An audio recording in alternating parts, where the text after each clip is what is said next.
ഞാൻ ഒറ്റയ്ക്കോട്ടെന്ന് വിചാരിച്ച് പേടിച്ചു അല്ലേ? പേടിയാണോ?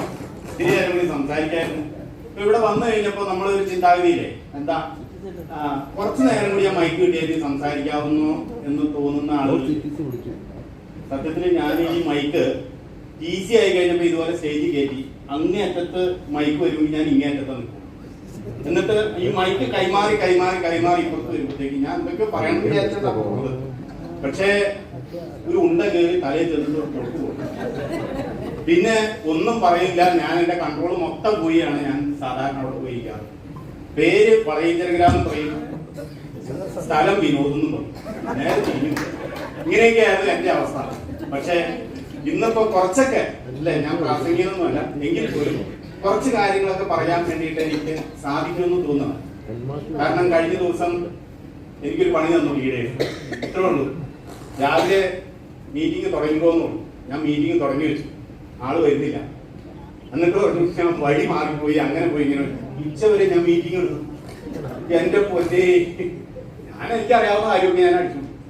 സത്യത്തില് ആ മീറ്റിംഗ് കേട്ട് കഴിഞ്ഞപ്പോ എന്റെ അസോസിയേറ്റ് ആയ ആൾക്കാർ പറഞ്ഞു, സാറ് അടിപൊളി ട്രെയിനിങ് ആണെന്നു.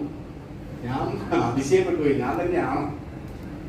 സത്യത്തിൽ ഞാനിങ്ങനെ വെറും ഒരു പാവാന്നോർത്തോണ്ട് അല്ലെ, ഞാൻ അടക്കം പറയുന്നു, പല ആളുകളും മാറി അടക്കം പറയുന്നുണ്ട്. ആ വിനോദ് സാർ വെറും ഒരു പാവാണ്. ആരെ പറഞ്ഞോ? തീർച്ചയായിട്ടും അടക്കം പറയുന്നത് ഞാൻ കേട്ടു. അപ്പൊ കേട്ടതുകൊണ്ടാണ് ഞാൻ പറയുന്നത്. സത്യത്തിൽ ഞാനൊരു പാവമല്ലായിരുന്നു. ഒരു സമയത്ത് വളയഞ്ചരങ്ങര എന്ന് പറഞ്ഞ സ്ഥലത്ത് ഞാൻ പഠിക്കുന്ന സ്കൂളിന്റെ ഫ്രണ്ടില് ഒരു ചെറിയൊരു ബേക്കറി ഷോപ്പായിരുന്നു. എന്നോട് ഇങ്ങനെയുള്ള കാര്യങ്ങൾ എന്തെങ്കിലുമൊക്കെ വന്ന് പറഞ്ഞു കഴിഞ്ഞാൽ അപ്പൊ തന്നെ ഒന്നല്ലെങ്കിൽ ഒരു 10 മിനിറ്റ് സംസാരിച്ചാൽ ഒന്നല്ലെങ്കിൽ അയാളുടെ കരച്ചിലേക്കാം, അല്ലെങ്കിൽ എന്റെ കരച്ചിലേക്കാം. ഇതായിരുന്നു ഞാൻ. പക്ഷെ ഇവിടെ വന്ന് ഈ ട്രെയിനിങ്ങും പ്രോഗ്രാംസും കുറെ ആളുകളുടെ നല്ല ആളുകളുടെ കൂട്ടുകൂടിയപ്പോ എനിക്ക് ഒരു വിലയില്ല, ഒരു പുഴുവിന്റെ വില പോലും ഇല്ലാത്ത വിനോദം എന്ന വ്യക്തി ഇന്ന് സൂട്ടൊക്കെ ഇട്ട് അല്ലെ സ്റ്റേജിൽ കയറി സംസാരിക്കുന്ന ഒരു അവസ്ഥയിലേക്ക് മാറി എന്നുള്ളതാണ് ശരിക്കും പറഞ്ഞാൽ എന്റെ ജീവിതത്തിൽ വലിയൊരു മാറ്റമാണ് എന്റെ ജീവിതത്തിൽ ഉണ്ടായത്. എന്നെ ഒരിക്കലും എന്റെ കൂടെ നിൽക്കുന്ന ആളുകളോ എന്റെ സ്വന്തക്കാരോ ബന്ധക്കാരോ ഒന്നും ഇതുപോലെ പ്രതീക്ഷിച്ചതുമില്ല. സത്യം ഞാൻ പറഞ്ഞോ, വിശ്വസിക്കാൻ പറ്റുമോ? കാരണം ഇത്രേ ഉള്ളൂ, എന്റെ കൂടെ പഠിച്ച ആളുകളൊക്കെ വിദേശത്തൊക്കെ പോയിട്ട് തിരിച്ചു വരുന്ന സമയത്ത് അവർ പറയും, വൈകുന്നേരം ഒരു പരിപാടി ഉണ്ടിട്ടോ എന്ന് പറയും. വരല് ഇങ്ങനെ വിളിക്കും. വൈകുന്നേരം അവർ വന്നു കഴിയുമ്പോൾ വൈകുന്നേരം ഒരു പരിപാടി ഉണ്ട്. അത് കഴിഞ്ഞിട്ട് അവിടെ വന്ന് ഈ പരിപാടിയൊക്കെ കൂടി കഴിയുന്ന സമയത്ത് എന്നോട് കൂട്ടുകാരൊക്കെ ചോദിക്കും, നീ പഠിക്കാനൊന്നും വലിയ കുഴപ്പമൊന്നും ഉണ്ടായില്ല, പക്ഷെ നീ നിനക്ക് എന്താ ഇങ്ങനെ സംഭവിച്ചെന്ന് ചോദിക്കും.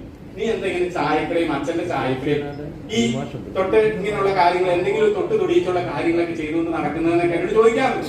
ഈ ചോദിക്കുന്ന സമയത്ത് ശരിക്കും പറഞ്ഞാൽ ഹൃദയത്തിലേക്ക് കത്തി കുത്തി ഇറക്കുന്ന ഒരു വേദന ഉണ്ടായിരുന്നു വിനോദിന്റെ ഉള്ളിലാട്ടോ വേദന ഉണ്ടായി. ഞാൻ പുറമെ കാണിച്ചില്ല.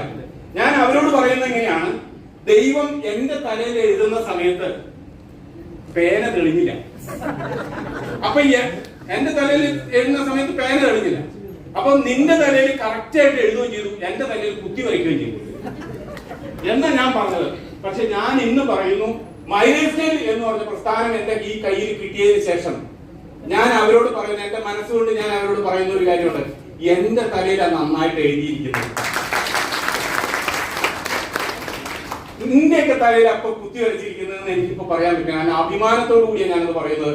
കാരണം വിനോദം എന്നൊരു വ്യക്തിക്ക് ഒരു വീടുണ്ടാക്കാനും, വിനോദം എന്ന വ്യക്തിക്ക് ഒരു വാഹനത്തിൽ സഞ്ചരിക്കാനും, വിനോദ് സീറോയുടെ താഴെയിൽ നിന്ന്, അതായത് കടവും കടത്തിന്റെ ബുദ്ധിമുട്ടും കഷ്ടപ്പാടിൽ നിന്നും അവിടെ നിന്ന് ഒരു കര കയറാൻ വേണ്ടിയിട്ട് വിനോദിനെ സഹായിച്ച ഈ മൈലേജ് ഫെയിൽ എന്ന് പറഞ്ഞ പ്രസ്ഥാനമാണ് എന്നെ ഏൽപ്പിച്ചത്. തീർച്ചയായിട്ടും നിങ്ങളും ആത്മാർത്ഥമായിട്ട് സ്നേഹിക്കുകയാണെങ്കിൽ, സ്നേഹിക്കണം, ഇഷ്ടപ്പെട്ടിട്ട് കാര്യമില്ല, നിങ്ങൾ സ്നേഹിക്കുകയാണെങ്കിൽ തീർച്ചയായിട്ടും മൈലേജ് ഫെയിൽ നിങ്ങളെ സ്നേഹിക്കും, ചേർത്ത് പിടിക്കും, ഒരുമിച്ച് നിൽക്കുക, ഒറ്റക്കെട്ടായിട്ട് നിൽക്കുക. ഒറ്റയ്ക്ക് നിന്ന് വിജയിച്ച ആരെങ്കിലും കണ്ടിട്ടുണ്ടോ ലോകത്ത്? കണ്ടിട്ടുണ്ടോ? ഞാൻ കണ്ടിട്ടുണ്ട്. നിങ്ങൾ കണ്ടിട്ടില്ല അല്ലേ? ഞാൻ കണ്ടിട്ടുണ്ട്. ഞാൻ പണ്ട് ബാലരമ ചിത്രകഥയൊക്കെ വായിക്കായിരുന്നു. ചിത്രകഥയൊക്കെ വായിക്കുന്ന സമയത്ത് ഈ ഒറ്റയ്ക്ക് പോയിട്ട് ഇങ്ങനെ വലിയ മരുഭൂമി അവിടെ പോയിട്ട് മരത്തിന്റെ ചോട്ടിൽ നിന്നിട്ട് ഇങ്ങനെ പ്രാർത്ഥിച്ച് ദൈവം പ്രത്യക്ഷപ്പെടും, എന്നിട്ട് വരവൊക്കെ കൊടുക്കും. നിങ്ങൾ കണ്ടിട്ടില്ലേ അത്? അതുപോലെ ഞാൻ കണ്ടിട്ടുണ്ട്. പക്ഷേ ഇന്നത്തെ കാലത്ത് അങ്ങനെയൊന്നും നടക്കില്ല. അതുകൊണ്ടാണ് ഞാൻ പറയുന്നത്, ആത്മാർത്ഥമായിട്ട് ഒറ്റക്കെട്ടായിട്ട് നിന്ന് പണിയെടുത്താൽ വലിയ മാറ്റങ്ങൾ നമുക്ക് ഉണ്ടാക്കിയെടുക്കാൻ പറ്റിയ വലിയൊരു അവസരമാണ്. ഏറ്റെടുക്കുക, ചെയ്യുക എന്ന് മാത്രം പറഞ്ഞുകൊണ്ട് ഞാൻ എന്റെ വാക്കുകൾ നിർത്തുന്നു.